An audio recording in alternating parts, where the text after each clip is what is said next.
Everyone. First వీడియోలో నేను మీకు క్లియర్గా సెల్ఫ్ ఇంట్రడక్షన్ చెప్పాను అనమాట. ఓకే, ఇన్వెస్ట్మెంట్ బ్యాంకింగ్ ఫస్ట్ వీడియోలో. అండ్ సెకండ్ వీడియోలో వచ్చేసరికి మీకు నేను ఈ డే టు డే యాక్టివిటీస్ గురించి చెప్పాను.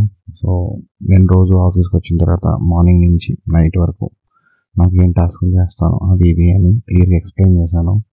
ఓకే, సో నేను ఇప్పుడు థర్డ్ వీడియోలో ఈ డైలీ యాక్టివిటీస్లో ఏం చేస్తాను అనేది కాకుండా అసలు నా టీము ఎన్ని టీమ్స్కి ఇన్వాల్వ్ అయ్యింది, ఒక్కొక్క స్టేజ్లో నేను ఏమేం చేస్తాను అని క్లియర్గా ఇప్పుడు నెక్స్ట్ ఈ వీడియోలో ఎక్స్ప్లెయిన్ చేయబోతున్నాను. సో హోప్ మీకు నచ్చుతుంది అనుకుంటున్నాను. సో మీరు లాస్ట్ 2 వీడియోస్ చూస్తే మీకు నాలెడ్జ్ వస్తుంది. ఈ థర్డ్ వీడియో మీరు చూస్తే మాత్రం మీకు కంప్లీట్గా మీరు చేసే వర్క్, మీరు ఆఫీస్లో చేసే వర్క్ రియల్ టైంలో దాన్ని ఒక ఫ్లో చార్ట్ అసలు హెడ్ నుంచి టైల్ వరకు చెప్తానని చెప్పాను కదా, అది థర్డ్ వీడియోలో చెప్తున్నాను. సో ఎవ్రీ వీడియో దాని యొక్క ఇంపార్టెన్స్ ఉంది. లైన్ వైజ్గా చూస్తే మీకు ఒక క్లారిటీ వస్తుంది. ఓకే, ఆ వీడియోస్ చూడకుండా ఈ వీడియోస్ అయితే చూస్తే మాత్రం మీకు జనరల్గా ఒక ఐడియా వస్తుంది, కానీ బట్ ప్రాపర్ ఇన్ఫర్మేషన్ తెలియాలంటే మాత్రం ఫస్ట్ 2 వీడియోస్ మాత్రం చూడాలి మీరు. Okay, so let's start. So ఇక్కడ ఫ్లో చార్ట్ చూడండి, KYC or AML compliance process flow chart అని రాశాను. ఓకే, ఇక్కడ థింగ్ ఏంటంటే మనకి ఈ KYC and AML compliance process flow chart అనేది మీరు ఆఫీస్కి వెళ్ళిన తర్వాత కేవైసీ వర్క్ చేస్తారు కదా, KYC analyst or else maker or checker, ఆ యొక్క ప్రాసెస్ తల దగ్గర నుంచి ఇది హెడ్, ఇది టైల్. ఓకే, ఈ హెడ్లో కేసు ఎక్కడి నుంచి వస్తుంది, ఎక్కడి నుంచి పోతుందో మీకు క్లియర్గా బ్రీఫ్గా ఎక్స్ప్లెయిన్ చేస్తాను. So first the client onboarding అండి. జనరల్గా మన దగ్గరికి ఏం జరుగుతుంది ఫస్ట్ మనకి, ఓకే, అసలు క్లయింట్ బ్యాంక్ వస్తాడు. బ్యాంక్ వచ్చినప్పుడు అసలు దేనికోసం వస్తాడు క్లయింట్. ఓకే, ఇక్కడ క్లియర్గా రాశాను చూడండి ఒక్కొక్కటి డిస్క్రైబ్ చేసి. సో క్లయింట్ ఆన్బోర్డింగ్ అనేది ఫస్ట్ స్టేజ్ అనమాట. వచ్చినప్పుడు అతను ఏం చేస్తాడంటే తనకు కావాల్సిన ఒక బ్రాంచ్కి వస్తాడు. ఓకే, ఆ బ్రాంచ్కి వచ్చి అతను రిలేషన్షిప్ మేనేజర్ అంటే ఆర్ఎంకి ఇదిగో నేను ఇలా అకౌంట్ ఓపెన్ చేద్దాం అనుకుంటున్నాను మీ బ్యాంక్లో అని చెప్పి రిలేషన్షిప్ మేనేజర్కి ఇస్తాడనమాట. ఆ రిలేషన్షిప్ మేనేజరు ఆ డాక్యుమెంట్స్ని స్కాన్ తీసుకున్న బ్రాంచ్లో పైన టీంకి పంపిస్తాడు. ఆ టీం ఎక్కడ ఉంటుందంటే ఏఎంఎల్ కేవైసీ ప్రాసెస్. ఆ టీమ్స్ అన్నీ ఇండియాలో ఉంటాయండి మోస్ట్ ఆఫ్ ద కేసెస్లో. కొన్ని సేమ్ బ్రాంచ్లో ఉంటాయి, మ్యాక్సిమం సేమ్ బ్రాంచ్లో ఉండవు, కానీ మెయిన్ హెడ్ ఆఫ్ ది బ్రాంచెస్లో ఉంటాయి. సో వాటి నుంచే మనకి ప్రాజెక్ట్స్ వస్తాయి కాబట్టి విప్రోకి, టీసీఎస్కి, హెచ్సిఎల్కి, ఓకే, క్యాప్జెమినీకి, యాక్సెంచర్కి, ఇవన్నిటిలోకి ప్రాజెక్ట్స్ వస్తాయి అన్నమాట. సో ఏఎంఎల్ కేవైసీ డిపార్ట్మెంట్ వాళ్ళ దగ్గర కొంతమంది ఉంటారు, బట్ ఇంకా వాళ్ళకి ఎక్కువ మంది కావాలి కాబట్టి ప్రాజెక్టు అవుట్సోర్సింగ్కి ఇస్తారనమాట. అవుట్సోర్సింగ్ కంపెనీసే ఈ విప్రో, హెచ్సిఎల్ ఇవన్నీ. ఓకే, ఇవన్నీ మెయిన్ ప్రొడక్ట్ బేస్డ్ కంపెనీస్ కాదండి, outsourcing companies. So main banks ఎవరైతే ఉన్నారో వాళ్ళు వీళ్ళకి అవుట్సోర్సింగ్ ఇస్తారు. సో ఇస్తారు కదా, మరి ఆ డాక్యుమెంట్స్ అన్ని అప్లోడ్ ఎవరికి వెళ్తాయి, వీళ్ళకి వెళ్తాయి. అంటే యాక్సెంచర్ వాళ్ళకి డైరెక్ట్గా వెళ్ళవు, కానీ యాక్సెంచర్ మళ్ళీ ఈ ఏ బ్యాంక్ అయితే పనిచేస్తున్నాం, సపోజ్ ఎగ్జాంపుల్ హెచ్ఎస్బిసి అనుకోండి, హెచ్ఎస్బిసి వాళ్ళు మనకి ఈ యాక్సెంచర్లో ఉన్న ఏఎంఎల్ కేవైసీ డిపార్ట్మెంట్ మొత్తానికి యాక్సెస్ ఇస్తారనమాట వాళ్ళ హెచ్ఎస్బి డేటాబేస్కి, హెచ్ఎస్బి థింగ్స్కి. సో వాళ్ళు యాక్సెంచర్కి లాగిన్ అయినా సరే లోపల మళ్ళీ హెచ్ఎస్బిసి ఉంటుంది కాబట్టి హెచ్ఎస్బిసికి మళ్ళీ సపరేట్ లాగిన్ ఐడి పాస్వర్డ్ ఉంటుంది. అట్లా లాగిన్ అయిపోయి మీకు క్లియర్గా అర్థమైంది అనుకుంటా. సో మళ్ళీ లోపల హెచ్ఎస్బిసికి లాగిన్ ఐడి పాస్వర్డ్ కొట్టి then they will access all these things అనమాట. అప్పుడు కేసు స్టార్ట్ అవుతుంది. అక్కడి నుంచి నేను క్లియర్గా చెప్తున్నా. ఇప్పుడు అక్కడి నుంచి క్లయింట్ వచ్చాడు, ఏం కావాలి క్లయింట్, కొత్త క్లయింట్ వీడు. కొత్త క్లయింట్ ఏం చేద్దాం అనుకుంటాడు, అసలు యాక్చువల్లీ అకౌంట్ ఓపెన్ చేద్దాం అనుకుంటాడు. దానికి ఏం కావాలి, బ్యాంక్ ఏం చేసేది, ఎవరు కొత్త అకౌంట్ ఓపెన్ చేయాలన్నా ఫస్ట్ చేసేది KYC process. Know your customer, నీ కస్టమర్ గురించి నువ్వు తెలుసుకో. ఓకే, ఇది ఒక కేసులో మనం ఏఎంఎల్ కేవైసీ ప్రాసెస్, ఇది head. Okay, and second scenario కూడా ఉంటుందండి, ఎగ్జిస్టింగ్ కస్టమర్. నేను మీకు నిన్న సెకండ్ వీడియోలో చెప్పాను, జనరల్గా పీరియాడిక్ రివ్యూస్ జరుగుతాయండి అని. పీరియాడిక్ రివ్యూస్ అంటే ఇప్పుడు కస్టమర్స్ని మనం 3 కేటగిరీస్లో డివైడ్ చేస్తాం. 1 లో, 2 మీడియం, 3 హై రిస్క్. మీకు చెప్పే ఉంటాను, లో risk, medium risk, high risk చెప్పాను అలాగే. ఫస్ట్ వీడియోలో చెప్పాను, సెకండ్ వీడియోలో చెప్పాను. సో ఈ పీరియాడిక్ రివ్యూస్ అనేవి లో రిస్క్ వాళ్ళని ఎప్పుడు చేస్తాం, 3 to 5 years ఒకసారి చేస్తూనే ఉంటాం మనం బ్యాక్గ్రౌండ్ చెక్. మీడియం వాళ్ళని 2 to 3 years, high only 6 to 1 year, 6 months to 1 year. Okay, so high risk customers అనమాట. ఎందుకంటే సస్పీషియస్గా వాళ్ళ అకౌంట్స్ అనేవి మానిటర్ చేయాలండి, లేదంటే సో ఇల్లీగల్ యాక్టివిటీస్ జరిగే ప్రమాదం ఎక్కువ ఉంది. So it's the bank responsibility and పైనుంచి వచ్చిన రెగ్యులేటర్స్ గైడ్లైన్స్ కూడా అవే. సో ఇవి దీన్ని పీరియాడిక్ రివ్యూస్ అంటారు. అది మీరు ఇక్కడ కూడా చూడొచ్చు. ఓకే, కనిపిస్తుంది కదా ఇక్కడ periodic review. First point client onboarding, periodic review. Okay, client onboarding or periodic review initiation. So first stage ఇదండి, మీకు క్లియర్గా అర్థమైంది అనుకుంటున్నాను.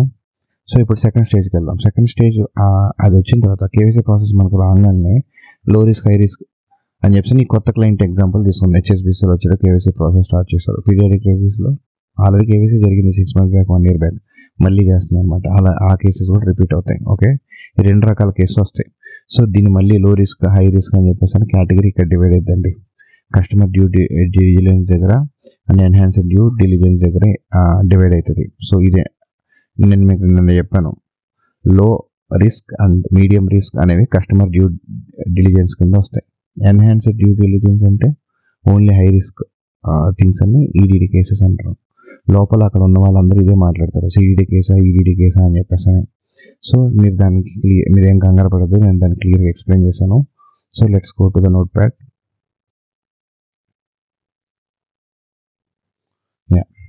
సో మీరు ఇక్కడ చూస్తే ఏముంది, నెక్స్ట్ స్టేజ్ సిడీడీ అండ్ ఈడీడీకి మూవ్ అయింది. ఓకే, మీరు కావాలంటే ఇది స్క్రీన్ షాట్ తీసుకోండి, లేదంటే నోట్స్లో క్లియర్గా రాసుకోండి. మీకు ప్రాసెస్ మొత్తం హెడ్ నుంచి టైల్ వరకు చాలా ఓవర్వ్యూ ఇచ్చాను. ఇన్ డీటెయిల్గా ఎక్స్ప్లెనేషన్స్ ఫస్ట్ అండ్ సెకండ్ వీడియోలో పిన్ టు పిన్ ఎక్స్ప్లెనేషన్ చేశాను. ఓకే, సో మల్టిపుల్ గ్లోబల్ కారణాలు, థింగ్స్, రూపీ ఎందుకు పడిపోతుందో అంతా మొత్తం సెకండ్ వీడియోలో ఎక్స్ప్లెయిన్ చేశాను. ఫస్ట్ వీడియోలో అసలు ఫైనాన్షియల్ క్రైమ్స్ ఎలా జరుగుతాయని 2-3 ఎగ్జాంపుల్స్తో మీకు క్లియర్గా, నీరవ్ మోడీ ఎగ్జాంపుల్ ఒకటి, ఓకే, అండ్ ఇంకొక డన్సింగ్ బ్యాంక్ అని చెప్పాను ఇంకొకటి. దానివల్ల వాళ్ళు ఫేస్ చేసిన ప్రాబ్లమ్స్ ఏంటి, వాళ్ళకి ఎంత ఫైన్స్ పడ్డాయి, ఓకే, రెగ్యులేటర్స్ దగ్గర నుంచి, ఆ రెగ్యులేటర్స్ ఎవరు, ఇవన్నీ ఫస్ట్ వీడియోలో చెప్పాను. సో ఇప్పుడు come to the same second stage. So ఈ సెకండ్ స్టేజ్లో సిడీడీ అండ్ ఈడీడీ కేసుకి డివైడ్ అవుతుంది. సిడీడీ అంటే ఇప్పుడు సపోజ్ హెచ్ఎస్బిసి ఎగ్జాంపుల్ తీసుకున్నాం. హెచ్ఎస్బిసి అనేది ఏంటి, అదొక investment bank. Okay, HSBC, JP Morgan, what are investment banks అని కొట్టండి, మొత్తం ఇన్వెస్ట్మెంట్ బ్యాంక్స్ లిస్ట్ వస్తుంది మీకు. ఓకేనా, లేదు మీకు ఒకసారి చూపిస్తాను ఇన్వెస్ట్మెంట్ బ్యాంక్స్ లిస్టు, నేను ఆల్రెడీ చేశాను. Okay, so I will show you that as well. So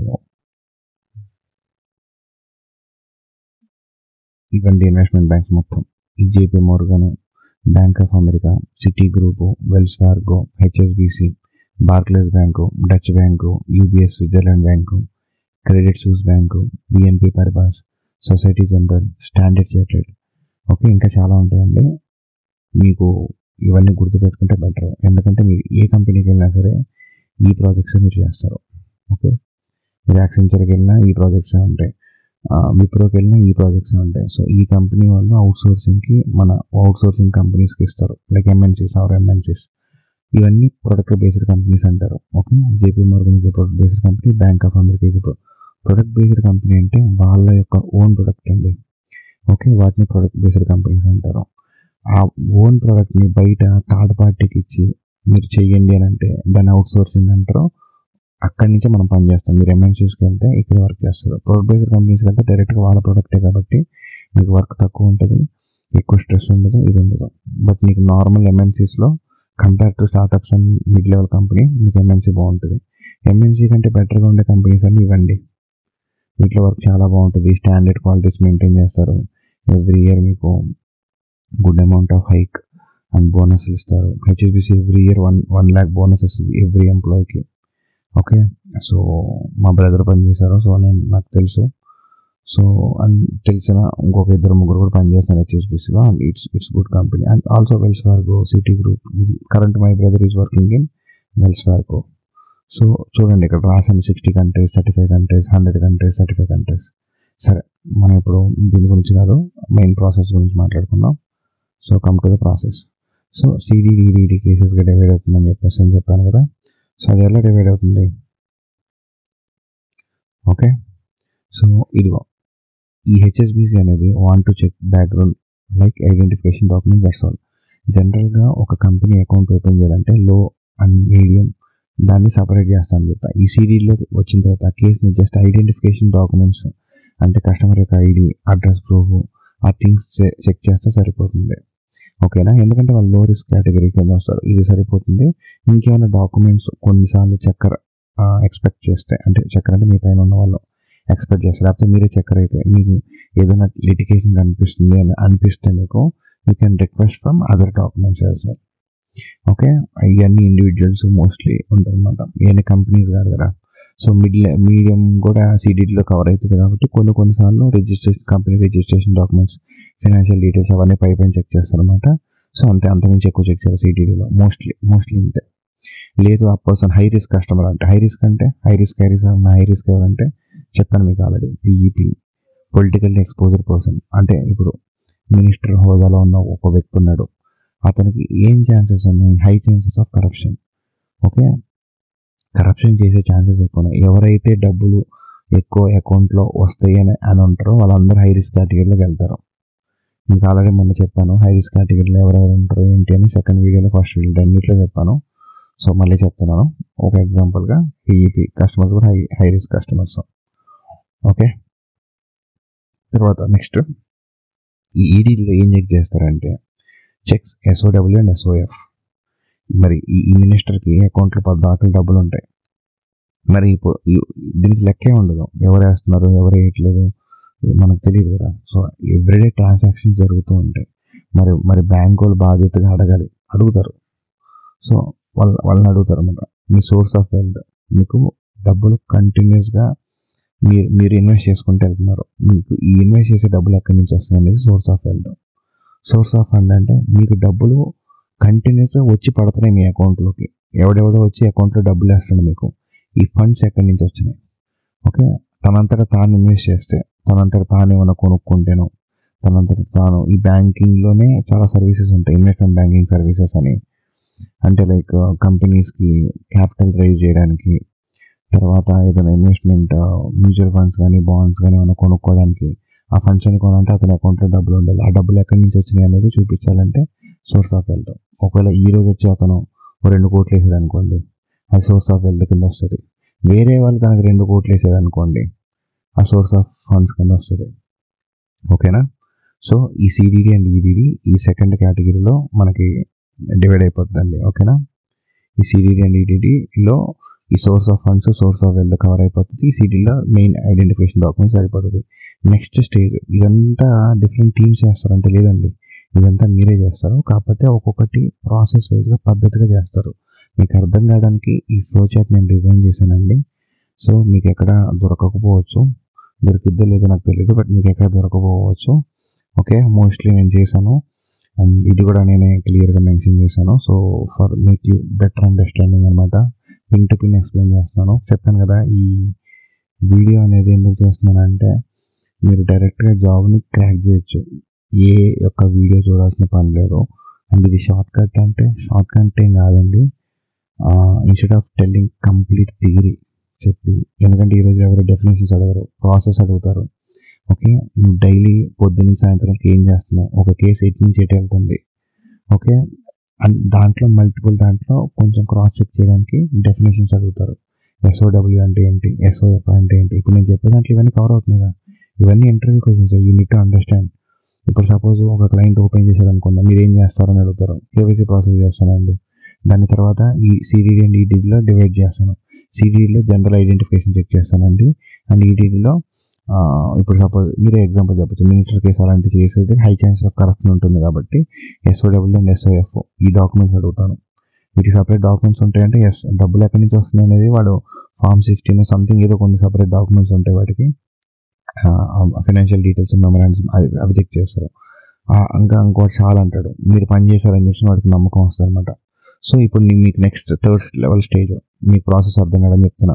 third లెవెల్లో ఏముంది మీకు, ఓకే, థర్డ్ లెవెల్లో ఇది ఉంది, రిస్క్ అసెస్మెంట్ స్క్రీనింగ్. సో అది ఇక్కడ మెన్షన్ చేసి పెట్టాను. ఓకే, థర్డ్ లెవెల్లో రిస్క్ అసెస్మెంట్ స్క్రీనింగ్ ఉంది. ఇప్పుడు ఇందులో ఏముంది, here we use software tools. ఇక్కడ మనం వేరే యొక్క సాఫ్ట్వేర్స్ని డిపెండెన్సీస్ని మనం తీసుకుంటాం అనమాట. లైక్ వరల్డ్ చెక్ ఇచ్చే సాఫ్ట్వేర్ టూల్, ఆర్డిఏ ఇదో సాఫ్ట్వేర్ టూల్, కోసిమా సేమ్ లైక్ వరల్డ్ చెక్ లానే. ఇవన్నీ మీకు చూపిస్తానండి ఒకసారి గూగుల్ చేసి చూపిస్తాను, ఇవి ఎట్లా ఉంటాయో మీకు ఒక ఐడియాకి. సో మీకు ఇక్కడ అబ్జర్వ్ చేస్తే ఇది నెక్సిస్ అండి. మేము చెప్తుంటాం కదా టూలు.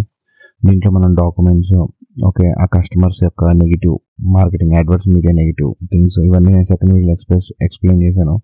లెక్సిస్ అంటే ఏంటో. సో చూడండి, ఇది లెక్సిస్. సో ఆ జ్యూరిడిక్షన్ అంటే ప్లేస్ అనమాట. జ్యూరిడిక్షన్ ప్లేస్ అనేది గుర్తుపెట్టుకోండి, టెక్నికల్ టర్మినాలజీ ఇది. ఈ కస్టమర్ ఏ జ్యూరిడిక్షన్లోకి వస్తాడని చెప్పి మీ పక్కన కొలీగే మాట్లాడతాడు. జ్యూరిడిక్షన్ అంటే ఏంటి అని ఇట్లా తెల్లముఖం వేసే వాళ్ళు. జ్యూరిడిక్షన్ అంటే కంట్రీ కానీ ప్లేస్ కానీ ఏదో ఒకటి ఒక ప్లేస్ అంటారు అనమాట. లేదు వాడు సౌత్ ఆఫ్రికా జ్యూరిడిక్షన్, వాడు రష్యా జ్యూరిడిక్షన్, ఇట్లా మాట్లాడుకుంటారు. సో మీకు ఏం కావాలి, మీ సోర్స్ నేమ్ ఏంటి, ఆ యొక్క డాక్యుమెంట్స్ అన్ని ఇక్కడ డౌన్లోడ్ చేసుకోవచ్చు.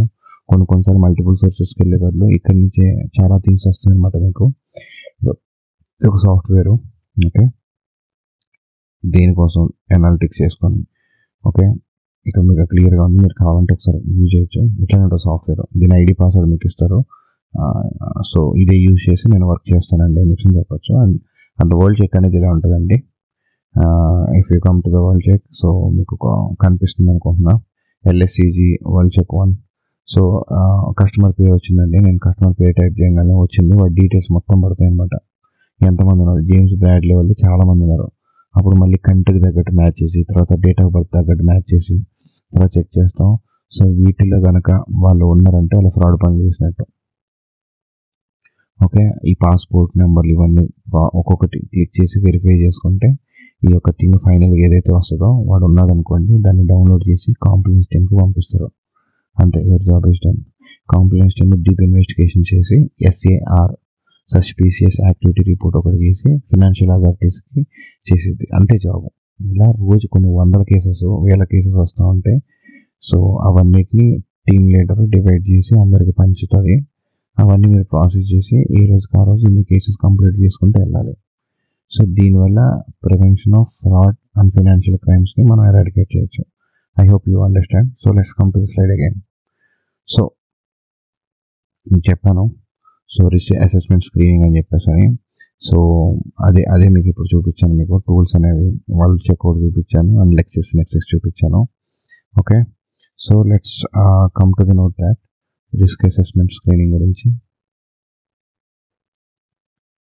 ఓకే, సో ఇప్పుడు ఇక్కడ చెప్పాను కదా, వరల్డ్ చెక్ చూపించాను, నెక్సిస్ చూపించాను. మిగతా మీరు చూసుకోండి, జస్ట్ మీకు ఒక అండర్స్టాండింగ్ కోసం చూపించాను అంతే. So to check sanction list. Okay, sanction list అంటే కంట్రీస్, శాంక్షన్ కంట్రీస్ అనొచ్చు, శాంక్షన్ పీపుల్ ఉంటారు కొంతమంది. Okay, sanction list countries if the customer is there. Okay, sanction list కంట్రీస్లో కస్టమర్ ఉంటే కనుక, లేదంటే నెగిటివ్ వాళ్ళ పేరు మీద ఏమైనా నెగిటివ్ న్యూస్ ఉన్నా, ఫ్రాడ్ పనులు చేస్తున్నారని తెలిసిన ఎన్ని కస్టమర్ డేటాబేస్, ఇవన్నీ డేటాబేసెస్ కిందే వస్తాయి. వీటిలో ఇన్ఫర్మేషన్ ఉంటుంది, ప్రపంచంలో ప్రతి పర్సన్ గురించి ఉంటుంది. అంటే నా కేసులు ఉంటేనే ఉంటాయండి. ఓకేనా, ఇప్పుడు నా గురించి ఉంటుంది అంటే ఉండదు, ఎందుకంటే నేను ఫ్రాడ్ పని చేయలేదు కదా, నా మీద నెగిటివ్ న్యూస్ లేదు కదా. మీ పేర్లు కూడా ఉండవు. మీరేమన్నా నీరవ్ మోడీ వాడు ఉండొచ్చు, ఇంకా నీరవ్ మోడీ ఎవరైనా స్కామ్లు చేసి వెళ్తారో వాళ్ళ మీద ఫ్రాడ్ కేసెస్ ఉంటాయి అన్నమాట. వాళ్ళకి ఇంకా అకౌంట్లు ఓపెన్ చేసుకోవాలంటే ఇంకా వాళ్ళని తీసుకెళ్ళి కాంప్లైన్స్ టీమ్లో బ్లాక్ చేస్తారన్నమాట. ఓకే, సరే ఇప్పుడు చూడండి, any international trade cases or news reports or files against him, it will show in the risk assessment and screening tools. Okay, దాని నేమ్ గుర్తుపెట్టుకోండి, రిస్క్ అసెస్మెంట్ అండ్ స్క్రీనింగ్ ఇక్కడ జరుగుతుంది. Okay, next stage move to transaction monitoring. నేను మీకు already చెప్పాను, అసలు మొత్తం మనం ఎక్స్ప్లెయిన్ చేస్తుంది ఇది. ఓకే, ఇప్పుడు దాకా మనం ఎక్స్ప్లెయిన్ చేసేది ఏంటి, self introduction for end to end process of AML KYC and transaction monitoring. So AML KYC అనేది జూనియర్ లెవెల్, ట్రాన్సాక్షన్ మానిటరింగ్ కూడా ప్రాసెస్ కూడా మీరు చేస్తున్నారు అని అంటే మాత్రం అది senior level and you will get more jobs. మీకు మీ ప్రొఫైల్ చాలా స్ట్రాంగ్గా ఉంటుంది, అందుకని ఈ ట్రాన్సాక్షన్ మానిటరింగ్ యాడ్ చేశాం. Okay, so let's come to the transaction monitoring and investigation. ఇక్కడ ఇన్వెస్టిగేషన్ ఎక్కువ జరుగుతుంది. ఓకే, ఈ స్క్రీనింగ్లో వాడు ఫ్రాడ్ అని తెలిసిందంటే ఇక్కడికి డివైడ్ అవుతుంది. ఇక్కడ వీళ్ళు ఏం చేస్తారు, సబ్ డివిజన్లో మనోళ్ళు వాళ్ళ అకౌంట్లో, సరే ఓకే వీళ్ళు ఫ్రాడ్ కదా, మళ్ళీ ఏమైనా అంటే పీరియాడిక్ రివ్యూస్ గురించి చెప్తున్నా. ఈ కొత్త క్లయింట్కి ఇన్ని ఉండవండి, కొత్త క్లయింట్కి ట్రాన్సాక్షన్ చెక్ చేయలేం కదా. సో డౌట్ పడకండి, క్లయింట్ ఆన్ బోర్డింగ్ గురించి చెప్పట్లే, ఇక్కడి నుంచి చెప్పేవన్నీ పీరియాడిక్ రివ్యూ ఇనిషియేషన్. ఓకే, మీకు 2 సినారియోస్ చెప్పాను, గుర్తుందా మీకు? Let me open that. So 2 scenarios చెప్పా. ఒకటి న్యూ క్లయింట్ అని చెప్పాను. ఓకే, 2 ఎగ్జిస్టింగ్ కస్టమర్ అని చెప్పాను. పీరియాడిక్ రివ్యూస్ లో మీడియం హై అని చెప్పి డివైడ్ చేసి 6 monthsకి ఒకసారి, 1 yearకి ఒకసారి, 2 yearsకి ఒకసారి అందులో పనిచేసే సేమ్ కస్టమర్ను మళ్ళీ 6 monthsలో ఏమన్నా మళ్ళీ వాడు ఏమైనా ఫ్రాడ్ చేశాడని చెప్పి చెక్ చేసి దాంట్లో వచ్చేదే 4th stage. Okay, 4th stage ఇక్కడ నుంచి కంటిన్యూ అవుతుంది ఆ పీరియాడిక్ రివ్యూ వాళ్ళకి. మిగతా కొత్త వాళ్ళకి ఎంత ఉండదు, అయిపోతుంది, ఇక్కడ లేచిపోతారు అనమాట. So transaction monitoring and investigation. Suddenly in periodic review client making large investments and unusual transaction behaviour. 6 monthsకి ఒకసారి చేసినప్పుడు ఈ ఫ్రాడ్ ఏదో చేస్తారో, ఏమీ లేదనుకో లైట్ తీసుకుంటారు, ఏదైనా ఉందనుకో next continuing in to the next stage transaction monitoring అని ఇంకో టీం ఉంటుంది. ఓకే, లేదు ఆ టీం కూడా నేనే హ్యాండిల్ చేస్తాను, ఇది కూడా మేమే చేస్తామండి నెక్స్ట్ స్టేజ్లో అని చెప్తే ఇంకా చాలా బాగుంటుంది అని చేస్తారు చాలామంది రియల్గానే. కొన్నిట్లో సపరేట్ టీమ్స్ ఉంటాయి, కొన్నిట్లో ఒక్క టీమే ఇవన్నీ చేసిద్దండి. ఓకేనా, మీరు మా టీంలోనే మేము ఇవన్నీ చేస్తామని చెప్పేసాయండి, ఏం కాదు. ఓకే, ఒక పీరియాడిక్ రివ్యూ క్లయింట్లో పెద్ద లార్జ్ ఇన్వెస్ట్మెంట్ సడన్గా 2 కోట్లు 5 కోట్లు 10 కోట్లు ట్రాన్సాక్షన్స్ వస్తుంటే మరి దాన్ని అన్యూజువల్ బిహేవియర్ అనే అంటారు కదా, అన్యూజువల్ ట్రాన్సాక్షన్ బిహేవియర్ అంటారు. ఓకే, సో అప్పుడు ఏం చేస్తారు ఎనలిస్ట్, అంటే మీరే, అంటే మనం ఎవరైతే ఈ జాబ్కి అప్లై చేస్తారో వాళ్ళు. So analyst continuously monitoring the transactions and send to complaints team. ఈ అన్యూజువల్ ట్రాన్సాక్షన్స్ అన్నిటిని మార్క్ చేసి వీటన్నిటిని కాంప్లైంట్స్ టీమ్కి పంపిస్తారు. ఓకే, గుర్తుపెట్టుకోండి, ప్రతి కంపెనీకి ఒక కాంప్లైన్స్ టీమ్ ఉంటుంది, ఖచ్చితంగా ఉంటుంది అనమాట. వీళ్ళు ఏం చేస్తారంటే ఆ కంపెనీ యొక్క రూల్స్ రెగ్యులేషన్స్, ఆ యొక్క గవర్నమెంట్ యొక్క రూల్స్ రెగ్యులేషన్స్ లాస్ ఇవన్నిటిని సరైన విధంగా వెళ్తున్నాయా లేదా అని చెక్ చేస్తారు. దీనికి స్టాండర్డ్స్ ఉంటే ఆ స్టాండర్డ్స్ నేను మీకు ఎక్స్ప్లెయిన్ చేస్తున్నాను. ఇప్పుడు జరిగే ఈ ప్రాసెస్ కూడా కాంప్లైన్స్ ప్రాసెస్ అన్నా ఆశ్చర్యపోనక్కర్లేదు. ఓకే, ఇది KYC process, but end of the for whom we are doing it. Compliance team కోసం ఇదంతా చేస్తున్నాం. కాంప్లైన్స్ టీమ్ కింద ఉండే టీమే ఈ KYC team. KYC risk assessment, transaction monitoring, all these people working under compliance team అనమాట. ఓకేనా, అట్లా కూడా అనొచ్చు. So next stage it move to compliance team. So ఎప్పుడైతే వీడి ఎదవ సన్నాసుడు అని చెప్పి బయటపడిందో నెక్స్ట్ మీకు మళ్ళీ చూపిస్తాను ఇది. సో ఎప్పుడైతే ట్రాన్సాక్షన్ మానిటరింగ్ ఇన్వెస్టిగేషన్ బయటపడిందో నెక్స్ట్ కాంప్లైన్స్ టీమ్కి వెళ్ళిద్ది. అంటే quality check and compliance review అని పెట్టాను. కాంప్లైన్స్ టీమ్ ఏం చేద్దాం, మామూలుగా వీళ్ళు ఇప్పటిదాకా transaction monitoring, risk assessment, customer due diligence ఈ ప్రాసెస్ అంతా కేవైసీ వాడు ఈ చక్కర్ మేకర్ మొత్తం అంతా వెరిఫై చేసి ఇక్కడ పంపిస్తారు కదా, అంటే వీడి పని ఈజీ చేశారు. సో ఇక్కడి నుంచి వీడి పని స్టార్ట్ అయింది కాంప్లైన్స్ టీమ్ వాళ్ళు. వీళ్ళు ఏం చేస్తారు, ఇక్కడ జూనియర్ ఉంటాడు, వాడు వెరిఫై చేసి సీనియర్ కాంప్లైన్స్ టీమ్కి పంపిస్తాడు, వాడు అప్రూవ్ చేస్తాడు. వీడు ఇక్కడ నుంచి ఈ బ్యాంకింగ్ సర్వీసెస్లో ఉండాలి లేదా, ఎవరు పీరియాడిక్ రివ్యూ ఇనిషియేషన్ టీమ్ వాళ్ళు. ఓకేనా, అర్థమైంది కదా. So let's break that as well. So ఇప్పుడు చూడండి, ఈ సీనియర్ కాంప్లైన్స్ ఆఫీసర్ ఏం చేస్తాడు, checks and validate the data and approve to the next level as customer is fraud. Customer fraud అని తెలిస్తే మళ్ళీ నెక్స్ట్ లెవెల్కి పంపిస్తాం. మళ్ళీ ఏ టీంకి వెళ్ళిద్ది, ఏ టీంకి వెళ్దండి, ఈ సీనియర్ కాంప్లైన్స్ టీమే వెరిఫై చేసి అప్రూవ్ చేసి he will create and sir report. ఇక్కడ రాసా సార్ ఫైలింగ్ అని. సార్ ఫైలింగ్ అంటే సస్పీషియస్ యాక్టివిటీ రిపోర్టు. ఒక రిపోర్ట్ అన్యూజువల్ ట్రాన్సాక్షన్ బిహేవియర్ అదొకటి అటాచ్ చేస్తాడు. ఇక్కడ వరల్డ్ చెక్ డేటాబేస్లో ఈయన కూడా ఫ్రాడ్, పలానా కంట్రీలో ఇంటర్నేషనల్ ట్రేడ్లో ఒక ఇది చేశాడు, పోలీసులు అరెస్ట్ చేశాడనో, వీడి మీద కేసులు ఉన్నాయనో ఇక్కడ పడుతుంది అనమాట. అదొక ప్రింట్అవుట్ అటాచ్ చేస్తారు. ఈ రెండు మొత్తం మెయిల్ రాస్తారు అనమాట. కూర్చొని ఒక రిపోర్ట్ తయారు చేసి ఆ రిపోర్ట్ని ఫినాన్షియల్ అథారిటీ టీం, ఇంటర్నల్గా ఒక టీం ఉంటుంది అండ్ ఎక్స్టర్నల్గా గవర్నమెంట్ ఉంటుంది, గవర్నమెంట్కి పంపిస్తారు. సో ఫైనల్ డెసిషన్లో ఇంకా వీళ్ళు ఏం చేస్తారంటే దాన్ని హోల్డ్ చేస్తారు. ఇక్కడ నుంచి ఏదైనా వీళ్ళు హోల్డ్లో పెట్టండి అంటే మ్యాక్సిమం వీళ్ళు హోల్డ్ పెట్టేసి, ఈ హోల్డే ఉండదు, ఇంకా బ్యాంక్ వాళ్ళు బ్లాక్ చేస్తారు, లేదంటే అకౌంట్ని ఫ్రీజ్ చేసేసి అయ్యా ఇంకా మా సేవలు మీకు ఇంకా రావాలే, నువ్వు చేసిన మంచి పనులకి మేము ఇంకా మీతో మేము కంటిన్యూ అవుదాం అనుకోవట్లేదు అని చెప్పేసి అంటారు. అంటే that's called block or freeze account and stop relationship with the existing bank customer.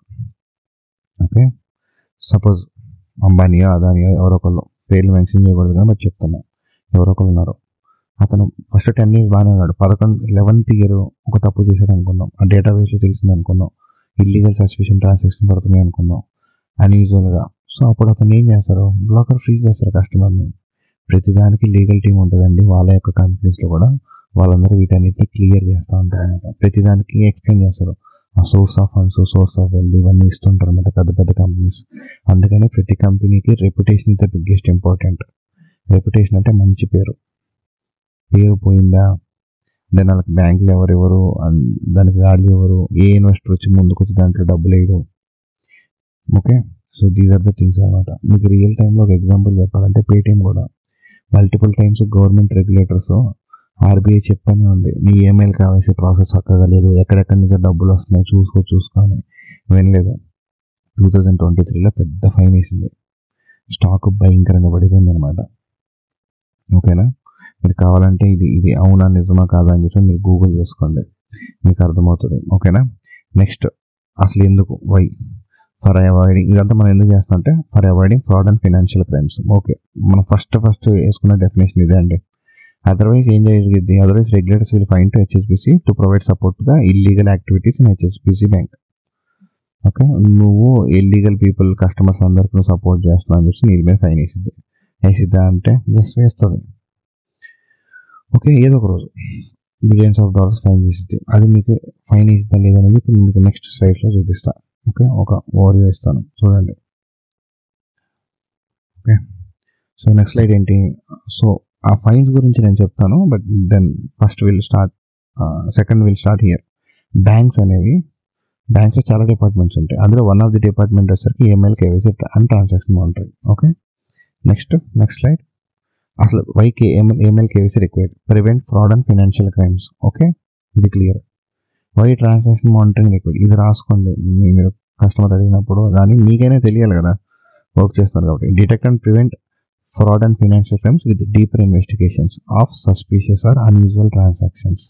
చెప్పాను ఇందాక transaction monitoring, unusual transaction behaviour ఉంటుంది అని. అది దేనికోసం చేస్తారు, same AML, KYC, prevent of fraud and financial crimes.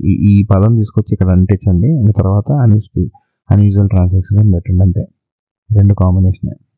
దీని next level process transaction monitoring. So without transaction monitoring కనుక లేకపోతే ఏమవుతుందంటే financial institutions cannot detect illegal activities in time. ఇప్పటిదాకా 2 వీడియోలు, ఇది 3వ వీడియో, ఇందులో కూడా చెప్పుకుంటుంది అదే, ఇల్లీగల్ యాక్టివిటీస్ని మనం టైంకి డిటెక్ట్ చేయలేం. అండ్ అదేమవుతుంది, రెగ్యులేటరీ వైలేషన్స్ కింద వస్తుంది. అప్పుడు ఏమవుతుంది, ఫైనాన్షియల్ లాస్ అవుతుంది, రెప్యుటేషనల్ డ్యామేజ్ అవుతుంది. సూపర్, నేను చెప్పిన అన్ని పాయింట్స్ కవర్ అయినాయి కదా. నెక్స్ట్, అసలు మీకు తెలుసా ప్రతి రోజు కానీ ప్రతి సంవత్సరం కానీ, okay, did you know that banks rejects or freeze millions of accounts every year due to KYC non compliance. Okay, yes, reject చేస్తాయండి. మీకు తెలీదు, మనకెందుకు తెలుస్తుంది, మనం అందులో పని చేయట్లేదు కదా. సో బ్యాంకింగ్లో పని చేసాలో తెలిసింది. సో అవి మిలియన్స్ ఆఫ్ అకౌంట్స్ ఫ్రీజ్ చేస్తారు. అది ఎగ్జాంపుల్ చూద్దాం. ఇప్పుడు చూడండి, real time example cases. October 2023లో RBI penalty for KYC and cyber security lapses ఎవరికి ఇస్తుంది, 647,762 ఆన్ పేటిఎం. నేను ఇందాక పేటిఎం ఎగ్జాంపుల్ చెప్పాను, ఇది Paytm bank for failing comply with KYC norms ప్రకారం చేయలేదని చెప్పి 5.39 కోట్లు. ఓకే, ఫైన్ వేసింది. ఓకే, అండ్ ఇది కూడా fine approximately $647,762 which is equals to 5.39 crores. మార్చి 2 ఇట్లా వేయడం వల్లే పేటిఎం స్టాక్ పడిపోయింది. మీరు కావాలంటే పేటిఎం స్టాక్ నెట్లోకి వెళ్ళి కొట్టి అక్టోబర్ మంత్ చూస్తే ఆటోమేటిక్గా ట్రాక్ కిందకి వెళ్ళిపోయి ఉంటుంది అనమాట. సో అంటే ఏమైంది, కంపెనీకి ఇది లాస్ వచ్చిందని చెప్పేసి అదే పెద్ద దానికి స్టాక్ పడాలి, లేదంటే రెప్యుటేషన్ పోయింది. Reputation is the biggest importance. వీళ్ళు స్టాండర్డ్స్ ఫాలో అయినప్పుడు ఎవరికైనా నమ్మకం ఏమొస్తుంది. సో సెకండ్ పాయింట్ వచ్చేసరికి March 2024 FIUIND penalty for AML vices. ఇది కూడా ఒక రెగ్యులేటర్ ఇండియాకి, financial intelligence unit India. Okay, వీళ్ళు ఏం చేశారు, వీళ్ళు 5.49 crores approximately $660,000 fine Paytm bank. Again పేటిఎంకి వేశారు. వీళ్ళు అసలు ఫాలోనే అవ్వరు వీళ్ళు అసలు, అందుకనే స్టాక్ పడింది. ఓకే, కస్టమర్స్కి ఎప్పుడు నమ్మకం వస్తుంది, ఇన్వెస్టర్స్కి రెగ్యులేషన్స్ అన్నీ ఫాలో అయ్యి కరెక్ట్గా ఉండి మంచి పేరు ఉంటే మార్కెట్లో వస్తుంది. టాటా స్టాక్ మంచి పేరు ఉంటుంది, అండ్ కొన్నిసార్లు అది బిజినెస్ బాగాలేకపోయినా సరే దాని మీద నమ్మకంతో ఎవరు షేర్లు అమ్ముకోవాలనుకోరు. బట్ ఈ మాత్రం జనాలకు భయం పుట్టి షేర్స్ అమ్మేస్తారు. కస్టమర్స్ ట్రస్ట్ పోతే బిలియన్స్ ఆఫ్ డాలర్స్ వాళ్ళకి లాస్ అవుతుంది. వాళ్ళ బ్యాంక్లో అసలు వాళ్ళ స్టాక్ మార్కెట్లో రావడానికి కూడా ఇన్వెస్ట్మెంట్ బ్యాంకే సపోర్ట్ చేస్తుంది. ఆ యొక్క డాక్యుమెంట్స్ అవన్నీ థింగ్స్ అన్నీ వాళ్ళే ప్రొవైడ్ చేస్తారు. ఓకే, మీకు ఆల్రెడీ చెప్పాను, but again repeating.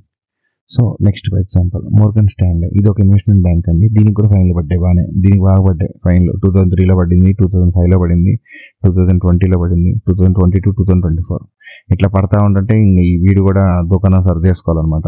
1.4 billion settlement, paid 125 million as part of 1.4 billion. పెద్ద పెద్ద బ్యాంక్స్లో కొంచెం అవుతాయి, బట్ అయినా సరే వాళ్ళు ఇంకా స్ట్రాంగ్ చేసుకుంటూ ఉంటారు అనమాట. కంటిన్యూస్గా అయితే మాత్రం వాళ్ళని ఆలోచించాల్సి వచ్చింది. Okay, over the years Morgan Stanley has been subjected to several fines for regulatory complaints. Okay, paid 125 million pay చేశారు. ఓకే, ఎందుకు 1.4 billion settlement related to misleading research voted by investment banking business persons. వాళ్ళ డబ్బుల్ని mislead చేశారనమాట. ఇది ఒక case. 19 million fine వేశారు. ఇప్పుడు New York stock exchange, ఇది కూడా regulator. Okay, NYSE New York stock exchange for regulator and supervisor lapses. Regulatory issues ఏదో వచ్చినాయి అంట. మనకి డీప్గా ఇన్వెస్టిగేషన్ తెలియదు కానీ బయట ఎవరు ఫైన్ వేశారు మాత్రం అదే. అండ్ 2020లో అగ్రీడ్ 5 million పెనాల్టీ వేశారు మళ్ళీ. Okay, allegations. సో ఇది కూడా రెగ్యులేటర్. ఇవన్నీ రెగ్యులేటర్స్ గుర్తుపెట్టుకోండి. NYSE New York stock exchange. Okay, ఇటు సెక్యూరిటీ ఎక్స్చేంజ్ కమిషన్. నేను మీకు నిన్న సెకండ్ వీడియోలో ఒక వెబ్సైట్ చూపించాను, మార్క్ జకర్బర్గ్ గారిది, మెటా ప్లాట్ఫామ్స్ది. అటు కంట్రీ ఆ ఫౌండర్ ఎవరు, ఆ CEO ఎవరు, ఆ డైరెక్టర్స్ ఎవరు అని చెప్తాను. అందులో అది ఈ వెబ్సైట్లోకి వెళ్ళి చెక్ చేశాను. అది సెక్యూరిటీస్ ఎక్స్చేంజ్ కమిషన్. మీరైనా వెళ్ళొచ్చు, చెక్ చేయొచ్చు, ఎవరిదైనా చెక్ చేయొచ్చు. ఓకే, గుర్తుండే ఉంటుంది. ఈ పాయింట్ ఎక్స్ప్లెయిన్ చేసేటప్పుడు I check KYC documents for compliance and validate client details using multiple sources. Multiple sources SEC కూడా వస్తుంది, సెక్యూరిటీస్ ఎక్స్చేంజ్ కమిషన్. ఓకేనా, ఇది concerning and misleading information provided to the clients regarding trade execution. Trade execute చేసేటప్పుడు ఏదో some misleading information ఇచ్చినట్టు, దాని transaction కాస్ట్లు ఎక్కువ పడ్డందుకు కంప్లైంట్లు వేస్తారు అనమాట. అవి వెరిఫై చేసి కరెక్ట్ అని ప్రూవ్ అయితే పెనాల్టీ వేసేస్తారు. ఓకే, ఇవన్నీ ఎవరో ఒకళ్ళు ఇవ్వాలి. వాళ్ళకి అంతలో వాళ్ళు తెలియదు కానీ బట్ ఎవరో ఒకళ్ళు తీసుకొస్తారు బయటకు. అది తెలిసి కస్టమర్స్ అన్నా తీసుకొస్తారు, లేదంటే ఆ బ్యాంకులో ఉన్న కాంప్లైంట్స్ టీమ్ అన్నా వాటి మీద తీసుకొస్తుంది. Okay, and next 2022 paid 35 million penalty to the SEC for failures of protecting personal identification information. 15 million customers, okay, 15 lakh కస్టమర్స్ని యొక్క పర్సనల్ ఇన్ఫర్మేషన్ మొత్తం బయటికి వెళ్ళిపోయినట్టుంది. ఓకే, 35 million పెనాల్టీ పే చేసేది దానికి. ఓకే, ఇక్కడేంటి 249 million డబ్బులు పెరుగుతానే ఉన్నాయి వీళ్ళకి. 2024లో రీసెంట్గా ఇది criminal investigation and SEC probe related to unauthorized discourse of block trust and investors. పిచ్చిగా ట్రేడ్స్ చేసుకుంటూ వెళ్ళిపోయి క్రిమినల్ ఇన్వెస్టిగేషన్ లేకుండా టప కానిచ్చేస్తే ఇట్లా ఫైన్ వేస్తారండి. అప్పుడు బ్యాంక్కి లాసేగా, వాడికి వచ్చే ప్రాఫిట్ ఎంత ఉంటుంది, దాంట్లో లాస్ పోతూ ఉంటుంటే ఇంకా హెడేక్ కదా, అది బిగ్గెస్ట్. ఓకే, ఇట్లా ప్రతి బ్యాంక్ వేస్తారనమాట. రెగ్యులేటర్స్ అనేవి బ్యాంక్స్ అన్నిటిని కంట్రోల్ చేస్తాయి. మన ఇండియాకి RBI అండ్ స్టాక్స్కి SEBI, stock exchange board of India, SEBI చేసిద్ది స్టాక్స్కి. సేమ్ అలానే ఇక్కడ వేల స్టాక్స్కి చేసేది securities and exchange commission, NYSE. ఇలాంటి రెగ్యులేటర్స్. లేదు, ఈ ఫ్రాడ్ యాక్టివిటీస్ మనీ లాండరింగ్ చేసేది FinCEN, FINCEN, వీళ్ళే financial crime enforcement network. Okay, so ఇక్కడ రాసాను చూడండి, ఈ US రెగ్యులేటర్స్ వీళ్ళందరూ గుర్తుపెట్టుకోండి. సెక్యూరిటీస్ ఎక్స్చేంజ్ కమిషన్ ఇది మెయిన్, అందుకని హైలైట్ చేసి రాశాను. మనం పనిచేసే AML ట్రాన్సాక్షన్స్, KYC ప్రాసెస్కి వాళ్ళ యొక్క సస్పిషియస్ యాక్టివిటీ రిపోర్ట్స్ అవన్నీ వీడికి వెళ్తాయి. దాన్ని బట్టే వీడే బ్లాక్ చేసేది. అండ్ వీడు ఎవరికి పంపిస్తాడు, OFAC చూస్తాడు. ఇంకా కంటిన్యూస్గా అది కంట్రీస్ మీద పడితే మాత్రం OFAC, ఇంకొక డిపార్ట్మెంట్ ఉంటుంది రెగ్యులేటరీ. ఓకే, OFAC వాడు ఆ యొక్క కంట్రీస్కి శాంక్షన్స్ విధిస్తూ ఉంటాడు. నేను సెకండ్ వీడియోలో చెప్పాను మీకు. ఓకే, నేను మళ్ళీ చెప్తున్నానండి రిపీటేటివ్గా, ఎందుకంటే ఒక 5 years ఎక్స్పీరియన్స్ అన్నీ నేను ఒక 2 videos 3 videosలో కవర్ చేయడం అనేది, ఏవి ఇంపార్టెంట్ అవే చెప్తున్నాను, మిగతా సొల్లంతా చెప్పకుండా. సో ఇవి చదవండి పక్కగా, will definitely crack the interviews. Okay, so ఇదనమాట. ఇది కూడా గుర్తుపెట్టుకోవచ్చు. ఇది ఇంపార్టెంట్, ఈ 3 గుర్తుపెట్టుకొని చాలు ఈ కమోడిటీస్కి. ఓకే, మార్కెట్ మ్యానిపులేషన్ చేసినప్పుడు కమోడిటీస్ తెలుసుగా మీకు, గోల్డ్, మెటల్స్, ఇవన్నీ కమోడిటీస్ కింద వస్తాయి అన్నమాట. ఓకే, సరే, నెక్స్ట్ అసలు బ్యాంక్స్ అనేవి ఇన్ని బ్యాంక్స్ అంటే నాకు ఇన్వెస్ట్మెంట్ బ్యాంక్ ఏంటి, ఓకే, తర్వాత ఈ వరల్డ్ బ్యాంక్ ఏంటి, అసలు బ్యాంకులు ఎన్ని రకాలు ఉంటాయి, ఎన్ని కేటగిరీస్ ఉంటాయి, అనేది పక్కన పెట్టే ముందు మీకు ఒక బ్యాంక్ చెప్పాలి, ఒక బ్యాంక్ గురించి చెప్పాలి. బ్యాంక్ అంటే అది బ్యాంక్ అది కాదు కానీ ఆపరేషన్స్ చేసేది మొత్తం యూనివర్సల్ బ్యాంక్స్ అంటారు అనమాట. అంటే మల్టిపుల్ కంట్రీస్లో ఉంటాయి. వాటిని ఎందుకు యూనివర్సల్ బ్యాంక్స్ అంటారో నేను ఇక్కడ మీకు క్లియర్గా ఎక్స్ప్లెయిన్ చేస్తాను నెక్స్ట్ స్లైడ్లో. సో ఇక్కడ చూడండి, commercial or regular banks. Commercial or regular banking and investment banking under one entity. Commercial అసలు బ్యాంక్స్ అనేవి మీకు ఇది తెలియదు, కమర్షియల్ అండ్ రెగ్యులర్లో ఏం చేస్తారో తెలియదు, ఇన్వెస్ట్మెంట్ బ్యాంక్ వెళ్ళి ఏం చేస్తారో తెలియదు. ఈ రెండు తెలిస్తే ఈ రెండింటిని కాంబినేషన్ యూనివర్సల్ బ్యాంక్. ఓకే, ఈ రెండు ఏంటో ఫస్ట్ తెలిసినప్పుడు ఈ రెండింటి కాంబినేషన్ యూనివర్సల్ బ్యాంక్. ఫస్ట్ ఈ రెండులో ఒక్కొక్కటి డీకోడ్ చేద్దాం. కమర్షియల్ ఆర్ రెగ్యులర్ బ్యాంక్ అంటే ఏంటి? ఇక్కడ ఉన్నాయి చూడండి, బ్యాంక్స్ అనేవి అసలు యాక్చువల్లీ 3 రకాలు. Okay, commercial or regular banks అంటే రెండు ఒకటే, both are same. First type ఇది. ఓకే, మీరు ఇక్కడ ఈ రెండు చూస్తే కనిపిస్తుందా? ఇవన్నీ రెండు రెగ్యులర్ బ్యాంక్స్. ఓకే, మిగతా అన్ని కమర్షియల్ బ్యాంక్స్ కింద వస్తాయి. అండ్ ఇవి కమర్షియల్ బ్యాంక్స్ కూడా public sector, private sector, foreign banks, ఇవన్నీ ఈ రెండు పేర్లు ఒకటేనండి. ఇక్కడ ఉన్న కనిపించిన ప్రతిదీ రెగ్యులర్ బ్యాంక్ అంటారు, ప్రతిదీ కమర్షియల్ బ్యాంక్స్ అంటారు. మరి రెగ్యులర్ బ్యాంక్ అని అంటే ప్యూర్ రెగ్యులర్ బ్యాంక్స్ అంటే ఈ రెండు public sector banks, SBI, PNB, bank of Baroda. ఎందుకు ఇవి పబ్లిక్ సెక్టర్ బ్యాంక్స్ అంటారు? పబ్లిక్ అంటే గవర్నమెంట్, లేదంటే people. So majority of the portion గవర్నమెంట్కి ఉంటుంది. అంటే మేబీ స్టాక్స్ రూపంలో ఉండొచ్చు, బాండ్స్ రూపంలో ఉండొచ్చు, ఏదైనా రూపంలో ఉండొచ్చు. ఎక్కువగా గవర్నమెంట్ అండర్లో ఉంటాయి అన్నమాట ఈ బ్యాంక్స్. ఎస్బీఐ మీకు ఆల్రెడీ తెలుసు, గవర్నమెంట్ అండర్లోనే ఉంది. Okay, bank of Baroda, Canara bank, ఈ రెండు మనకు తెలియదు బ్యాంక్ అండర్లో ఉందని. సేమ్ ప్రైవేట్ సెక్టర్ బ్యాంక్స్ మీకు తెలుసు, హెచ్డిఎఫ్సి, ఐసిఐసిఐ, యాక్సిస్ బ్యాంకు. ఏ కంపెనీకి వెళ్ళినా మ్యాక్సిమం ప్రైవేట్ సెక్టర్ బ్యాంక్సే మనకి సాలరీ అకౌంట్స్ వేస్తాడు. Own by private organizations or entities. Entities అంటే నథింగ్ బట్ కంపెనీస్ అండి. కంపెనీస్ అన్నా, ఆర్గనైజేషన్స్ అన్నా, ఓకే, కార్పొరేట్స్ అన్నా, ఇవన్నీ ఎంటిటీస్ అంటారు. ఈ టెక్నికల్ టర్మినల్ ఇది గుర్తుపెట్టుకోండి. ఓకే, ఎంటిటీస్ అంటారు. Next foreign banks, branches of international banks. వేరే వేరే ఇంటర్నేషనల్ బ్యాంక్స్ ఉంటాయి. లైక్ చెప్పిన ఇందాక JP Morgan, okay, Deutsche bank, Morgan స్టాన్లే. Okay, ఇవన్నీ ఇవి బ్యాంక్స్. ఈ బ్యాంక్స్ ఉన్నాయి చూసావా, ఈ యూనివర్సల్ బ్యాంక్స్ పట్టించుకోమాకండి. ఈ హెడ్డింగ్ లైట్ తీసుకోండి. నేను ఎగ్జాంపుల్ చెప్తున్నా, ఇవి యూనివర్సల్ బ్యాంక్సే. బట్ ఇవన్నీ 60 కంట్రీస్లో ఉన్నాయంటే ఇండియాలో కూడా ఉంది. ఇది బ్యాంక్ ఆఫ్ అమెరికా ఇండియాలో కూడా ఉంది, సిటీ గ్రూప్ ఇండియాలో కూడా ఉంది, వెల్స్ ఫార్గో ఇండియాలో కూడా ఉంది, హెచ్ఎస్బిసి ఇండియాలో కూడా ఉంది, బార్క్లేస్ బ్యాంక్ ఇండియాలో కూడా ఉంది. సో అందుకని చెప్తున్నా. సో ఫారెన్ బ్యాంక్స్ అంటారు కదా, మరి వీటిని ఈ ఫారెన్ బ్యాంక్స్ అనేవి, ఇంటర్నేషనల్ బ్యాంక్స్ అనేవి బ్రాంచెస్ ఉంటాయి ఇండియాలో. సో అందుకని వీటిని ఫారెన్ బ్యాంక్స్ అంటారు. అదే రాశారు, city bank, HSBC, standard chartered, Dutch bank. Okay, ఇవన్నీ ఫారెన్ బ్యాంక్స్ అనమాట. రీజనల్ రూరల్ బ్యాంక్స్ అంటే కొన్నిసార్లు కొంతమంది వ్యవసాయం కోసం మన పల్లెటూరులో ఈ రూరల్ డెవలప్మెంట్ స్కీమ్స్ అని, కార్పొరేషన్స్ అని చెప్పి గవర్నమెంట్ అంటర్లో కొన్ని బ్యాంక్స్ ఉంటాయి. ఇవి కూడా గవర్నమెంట్ ఉంటాయి. ఇది ఆంధ్రప్రదేశ్ గ్రామీణ వికాస్ బ్యాంక్, మీరు వినే ఉంటారు, ఇంతకుముందు ఉంది. ఇప్పుడు తెలంగాణ గ్రామీణ వికాస్ బ్యాంక్ కూడా వచ్చేసింది. అంటే ఆంధ్రప్రదేశ్ అండ్ తెలంగాణ డివైడ్ అయినప్పుడు both has been divided. Baroda UP bank, ఇది ఒక బ్యాంక్ ఉంది. అండ్ స్మాల్ ఫైనాన్స్ బ్యాంక్స్ అంటే మీకు తెలుసు. ఓకే, మీకు యాక్చువల్లీ మీరు ఇవి ఎక్కువ బ్రాంచెస్ చూసుంటారు, బట్ ఇవన్నీ ఉన్నాయి. ఏయూ స్మాల్ ఫైనాన్స్ బ్యాంక్ ఉంది, ఉద్యమ స్మాల్ ఫైనాన్స్ బ్యాంక్ ఉంది. ఇవి ఎవరికి ఇస్తారు?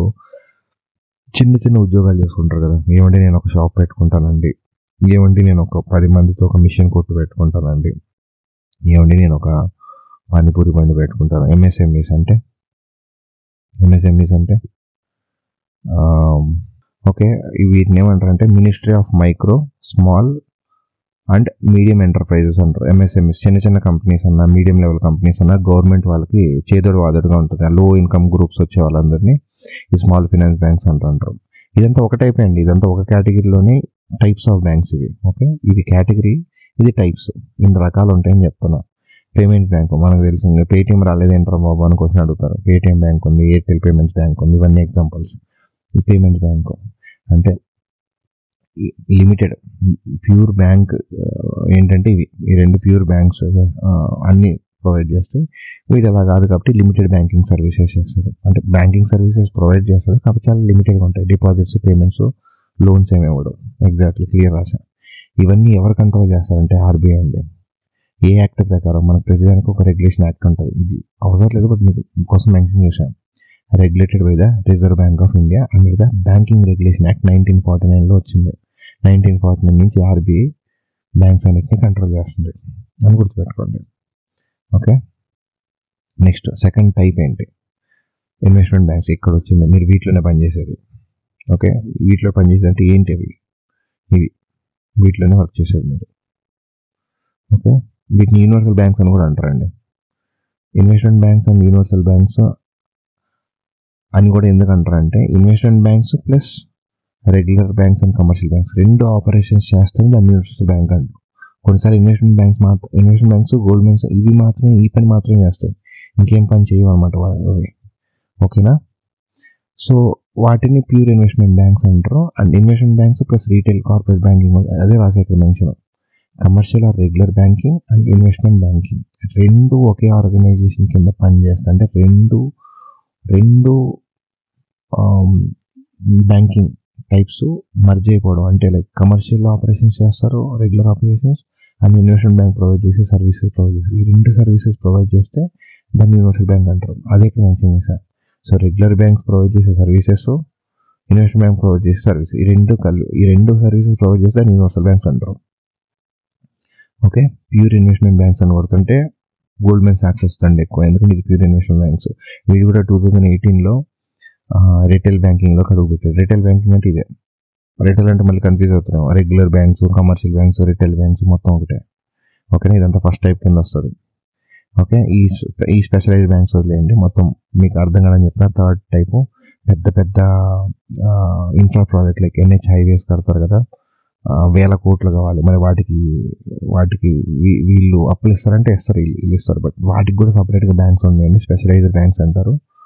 ఓకే, అవి fund large infrastructure and industrial projects, NABARD, SIDBI. So పెద్ద ఇప్పుడు ఒక పెద్ద నాగార్జున సాగర్ లాంటి డ్యామ్ కట్టాలి, దానికి కొన్ని వేల కోట్లు అవుతాయి, మరి దానికి అప్పులు కావాలిగా. SBI ఇస్తాడు, బట్ ఎంత ఇస్తాడు? 4-5 బ్యాంకుల మీద డిపెండ్ అయ్యే వాళ్ళు వీళ్ళ దగ్గర వేల కోట్లు ఉంటాయి కాబట్టి ఇవి ఇస్తారు అనమాట.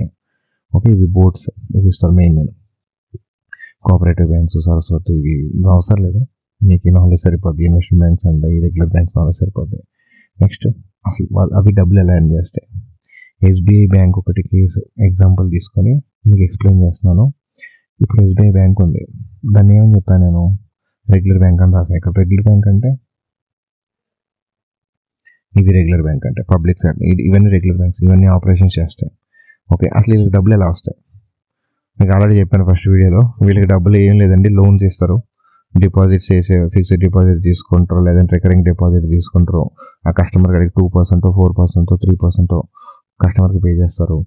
ఆ లోన్స్, ఆ డబ్బుల్ని వీళ్ళు 10%కి 12% లోన్స్ ఇస్తారు. ఆ 6%, 8% వచ్చేది వీళ్ళిద్దరికి ప్రాఫిట్. చాలు, ఇంత నాలెడ్జ్ సరిపోతుంది. ఓకే, మళ్ళీ పేమెంట్ చేస్తారు, యూపీఐ, నెఫ్ట్, ఆర్టీజీఎస్. యూపీఐ ఫ్రీయే.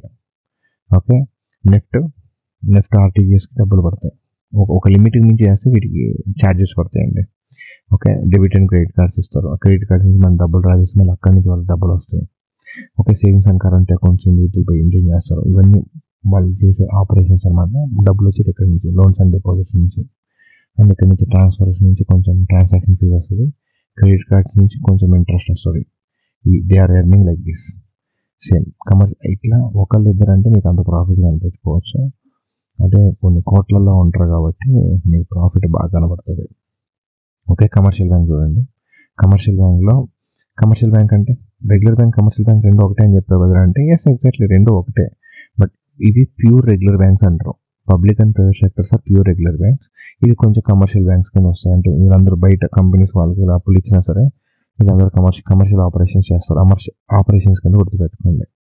ఓకే, ఈ రెండు సేమ్ అయినా సరే SBI will provide regular bank services, జనరల్గా సర్వీసెస్ ఇస్తుంది, అండ్ కమర్షియల్ కొంచెం డబ్బులు రావడం కోసం కమర్షియల్ సర్వీసెస్ కూడా ఇస్తుంది. ఏంటో కమర్షియల్ సర్వీస్ అంటే పెద్ద లోన్, బిజినెస్లకు లోన్ ఇస్తుంది. ఇన్ఫ్రాస్ట్రక్చర్ ప్రాజెక్ట్స్ అని చెప్పాను కదా, ఇన్ఫ్రాస్ట్రక్చర్ ప్రాజెక్ట్స్కి ప్రతిసారి వీళ్ళు ఈ స్పెషలైజ్డ్ బ్యాంక్స్ మీద రిలే అవ్వకుండా కమర్షియల్ బ్యాంక్స్ మీద కూడా రిలే అవుతారు ఆ కంపెనీ.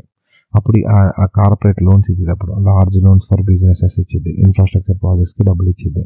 అప్పుడు దాన్ని ఆపరేషన్స్ ఏమంటారు, కమర్షియల్ బ్యాంక్ ఆపరేషన్స్ కూడా చేస్తుంది. అది ట్రేడ్ ఫైనాన్స్. ఫస్ట్ వీడియోలో మీకు చెప్పింది ఇదే, లెటర్ ఆఫ్ క్రెడిట్ని ఉపయోగించి నీరవ్ మోడీ డబ్బులు అక్కడి నుంచి అక్కడ తీసుకొచ్చాడు. అండ్ లక్కీ భాస్కర్ ఎగ్జాంపుల్ కూడా మీకు అందుకనే చెప్పాను. లెటర్ ఆఫ్ క్రెడిట్ ఆ యొక్క డాక్యుమెంట్స్ని చూపించి అన్ని బ్యాంకులకి అప్పులు చేసుకుంటూ వచ్చాడు. ఈ బ్యాంక్ ఆ బ్యాంక్ అప్పులు చేశాడని ఆ మెయిన్ బ్యాంకే తెలీదు, ఇంకేదో ఒక రోజు ఆ బ్యాంక్ మూసేసిందని తెలుసు కాబట్టి ఈ లోపల హీరో మనీ సైడ్ చేసేసాడు. ఓకే, బ్యాంక్ ఏం చేసేది, లెటర్ ఆఫ్ క్రెడిట్ అంటే నేను గ్యారంటీగా ఉన్నాను, వీడు ఖచ్చితంగా డబ్బులు ఇస్తాడని ఒక గ్యారంటీ లెటర్ అనేది కొలాటరల్ ఇవ్వాలి, కొలాటరల్ కస్టమర్ ఇవ్వాలి. కొలాటరల్ అంటే కస్టమర్ యొక్క సెక్యూరిటీ డిపాజిట్ ఏదైనా పెట్టి అప్పుడు అది తెచ్చుకోవాలి లెటర్ ఆఫ్ క్రెడిట్. వాడు ఏం పెట్టకుండా అందరినీ డబ్బులు పెట్టి సరిచేసి మొత్తం దున్నుకుంటూ వెళ్ళిపోయాడు. అందుకని 11,400 కోట్లు నష్టం ఆ యొక్క పిఎన్బి బ్యాంక్కి. ఓకే, ఆర్బీఐ చాలా సీరియస్ అయింది. అదంతా చెప్పాను నేను ఫస్ట్ వీడియోలో, ఒకసారి మీరు చూడండి, మీకు అర్థమవుతుంది. సో ఇది కూడా కమర్షియల్ కిందే వస్తుంది, ఓన్ పర్సనల్ గ్యారంటీ మీద ఇస్తారన్నమాట. సో మర్జర్ అండ్ యాక్విజిషన్, ఇవన్నీ డాక్యుమెంట్స్ కరెక్ట్గా ఉంటే డెసిషన్ మేకింగ్ స్కిల్స్ అవసరం. మనం రోజు చేసే పనులకి డెసిషన్ మేకింగ్ స్కిల్స్ కావాలి, ఏదైనా చేయాలా లేదా అని. బట్ బ్యాంక్స్ అలా కాదు, ఒక్కొక్క పర్సన్కి ఒక్కొక్క డెసిషన్ ఉంటుంది. అలా వర్క్ అందరూ కలిసి ఒకే డెసిషన్ ఫాలో అయ్యేదాన్ని లాస్, రూల్స్, రెగ్యులేషన్స్ అంటారు. ప్రతి ఒక్కళ్ళు వాటికి కట్టుబడి ఉండాలి. మీ మైండ్లో ఏమన్నా సరే you have to follow the rules and regulations when you come to banking or even a company. ప్రతి కంపెనీకి అనే బ్యాంక్కి వాళ్ళ రూల్స్ అండ్ రెగ్యులేషన్స్ ఉంటాయి, పాటించాలి. అండ్ కస్టమర్ చేత పాటించేలా చేయాలి. అవి లేకపోతే కస్టమర్ని తీసి పక్కన పడేయాలి, ఇంతే simple. So next coming to investment banking, ఇది కూడా లిమిటెడ్ అండి. ఇందా నేను చెప్పాను కదా, ఇదేం చేస్తాడు, పేటిఎం కూడా బ్యాంకే, కానీ ఏం చేస్తాడు, ప్రొవైడ్ లిమిటెడ్ బ్యాంకింగ్ సర్వీసెస్. మరి ఎస్బీఐ ఇన్వెస్ట్మెంట్ బ్యాంక్ కాదు కదా, మరి ఇన్వెస్ట్మెంట్ బ్యాంకింగ్ ఎందుకు చేస్తుందంటే ఇన్వెస్ట్మెంట్ బ్యాంకింగ్లో మొత్తం చేయడండి. కొన్ని ఈ బ్యాంకు పెద్దగా ఎదిగింది కాబట్టి నేను కూడా ఎక్స్ప్లెయిన్ చేస్తాను అని చెప్పి ముందుకు వచ్చి కొంచెం ఎక్స్ప్లోర్ చేసుకుంటే అడాప్ట్ చేసుకుంటున్నాడు. వాడు కూడా ఏదో ఒక రోజు ఇన్వెస్ట్మెంట్ బ్యాంక్గా అవతారం ఎత్తడానికి. ఓకేనా, దానికోసం కొన్ని సర్వీసెస్ని అడాప్ట్ చేసుకున్నాడు. అదే SBI offers limited investment banking services. Okay, మొత్తం కాదు, సర్వీసెస్ కొన్ని మాత్రమే. సో అది గుర్తుపెట్టుకోండి. సో ఇన్వెస్ట్మెంట్ బ్యాంకింగ్ ఉందని కన్ఫ్యూజ్ అవ్వద్దాం. ఓకే, ఆ ఇన్వెస్ట్మెంట్ బ్యాంకింగ్ ఏవైతే కంపెనీస్ ఉన్నాయో వాళ్ళతో డీల్ మాట్లాడుకొని మాకు కొంతమంది ఇక్కడి నుంచి కస్టమర్స్ ఉన్నారు, ఇక్కడి నుంచి కూడా నేను పంపిస్తున్నాను. ఇప్పుడు జొమాటో నుంచి ఆర్డర్ పెడతాం, స్విగ్గీ నుంచి ఆర్డర్ పెడతాం, బ్లింకిట్ నుంచి పెడతాం, ఇట్లా మల్టిపుల్ ఇన్ని ఉన్నాయి కదా. మరి ఒక్కటే మొత్తం అన్ని చేయొచ్చుదంటే లేదు, దేనికి దానికి సపరేట్ ఉంటుంది కదా. సేమ్ అలాగనే వీడు కూడా కొన్ని అక్కడి నుంచి మళ్ళీ అప్పు తెచ్చుకొని మా దగ్గర హ్యూజ్ నెంబర్ ఆఫ్, ఇప్పుడు ఎస్బీఐ బ్యాంక్ అకౌంట్ ప్రతి ఒక్కరికి ఉంటుంది ఇండియాలో. మోస్ట్లీ నాకుంది, మా బ్రదర్కి ఉంది, ఎవ్రీబడి విల్ హ్యావ్, మీకు కూడా ఉంటుంది. హెచ్డిఎఫ్సి అని శాలరీ అకౌంట్స్ కాబట్టి అవి ఉంటాయి. శాలరీ అకౌంట్ కాబట్టి ఓపెన్ చేసేది ఎస్బీఐలోనే, లేదంటే ఆంధ్ర బ్యాంక్ ఇప్పుడు యూనియన్ బ్యాంక్ అయింది కాబట్టి యూనియన్ బ్యాంకు, లేదంటే కొంతమంది private bank like bank of Baroda అలాంటి వాటిలో ఓపెన్ చేసుకుంటారు. Okay, so limited services provide చేస్తారు. ట్రెజరీ అండ్ ఫారెక్స్ సర్వీసెస్ అంటే ఫారెన్ ఎక్స్చేంజ్ ట్రాన్సాక్షన్స్. మామూలుగా ఇక్కడి నుంచి వేరే కంట్రీకి డబ్బులు పంపిస్తూ చదువుకోవడానికి వాటికి వీటికి పంపించిన ఫారెన్ ఎక్స్చేంజ్ ట్రాన్సాక్షన్స్ కింద వస్తాయి. Okay, SME and MSME banking మీ కింద చెప్పాను. Micro and small medium enterprises అని చెప్పేసాను, మిడ్ లెవెల్ బిజినెస్ ఎంటర్ప్రైజెస్ అని. సో వీళ్ళు ఏం చేస్తారు, చిన్న బిజినెస్కి, కార్మికులకి, వీళ్ళకి లోన్స్ ఇస్తారనమాట. వాళ్ళే సొంతంగా ఏదైనా వ్యాపారం పెట్టుకోవడానికి వర్కింగ్ క్యాపిటల్ ఫర్ ఫినాన్సింగ్ వీళ్ళు ఖచ్చితంగా పే చేస్తారు. ఇది చాలా రూల్స్ తీసుకొని గవర్నమెంట్ కూడా వీళ్ళకి అండగా ఉంటుంది. మరి ఇంత పెద్ద వాళ్ళకి ఉన్నప్పుడు మరి గవర్నమెంట్ వీళ్ళకి సపోర్ట్ చేయాలిగా. వీళ్ళు అద్భుతాలు సృష్టిస్తారు అన్నమాట. వీళ్ళు కొంతమంది రేరెస్ట్ పీపుల్ చిన్నగా స్టార్ట్ చేసి ఆ బిజినెస్ని 100 కోట్లు 1000 కోట్లు తీసుకురావాలి. అలాంటి స్టోరీస్ కూడా ఉన్నాయి, చదువుకోండి కావాలంటే. ఎస్ఎంఈగా ఎంఎస్ఎంఈగా స్టార్ట్ చేసి లోన్స్ తీసుకొని ఆ బిజినెస్ని టాప్ లెవెల్లోకి తీసుకెళ్ళే వాళ్ళు చాలామంది ఉన్నారు. ఓకే, సో దట్స్ ఆల్ అండి ఈ వీడియోకి. అండ్ ఐ హోప్ ఈ సిరీస్ స్టార్ట్ చేశాను కదా investment banking. So self induction of end to end process of AML, KYC and transaction monitoring, ఈ 3 వీడియోస్ మీరు చూస్తే ఈ మొత్తం self induction, end to end process, KYC with multiple examples, scenarios, cases, examples, ఎక్కడ చేస్తే ఏమవుతుంది, ఎలా ఫైన్ చేస్తారు, ఇది చేయకపోతే ఏమవుతుంది, దీని ఇంపార్టెన్స్ ఏంటి, ఎవ్రీథింగ్ నేను మీకు మొత్తం కవర్ చేశాను. ఇన్వెస్ట్మెంట్ బ్యాంకింగ్ కోర్స్ ఆల్మోస్ట్ కాదు మొత్తం అయిపోయింది. చాలు, ఇది మీకు సరిపోతుంది జాబ్ కొట్టడానికి. 10 నిమిషాల్లో పావుగంటలు కావాలి అని అంటే ఇది చదువుకోండి, ఈ 3 బట్టి పెట్టండి. ఓకే, ఇది బట్టి పెట్టడానికి కూడా మీకు ఒక 1 వీక్ పడుతుంది. మిర్రర్ ముందుకెళ్ళి ఒక్కొక్కటి చదువుకుంటూ వెళ్ళినా క్రాక్ చేస్తారు. But second round, third round ఒకటి ఉంటుంది కదా, మరి దానికోసమే first video, second video, third video, ఈ 3 వీడియోస్ చూస్తేనే మీరు 2-3 రౌండ్స్ క్లియర్ చేస్తారు. ఫస్ట్ రౌండ్ క్లియర్ చేయాలంటే సరిపోతుంది. And thank you so much. Investment bank course almost complete అయిపోయింది. And if required next videos చేస్తాను, లేదంటే ఇది సరిపోతుందండి.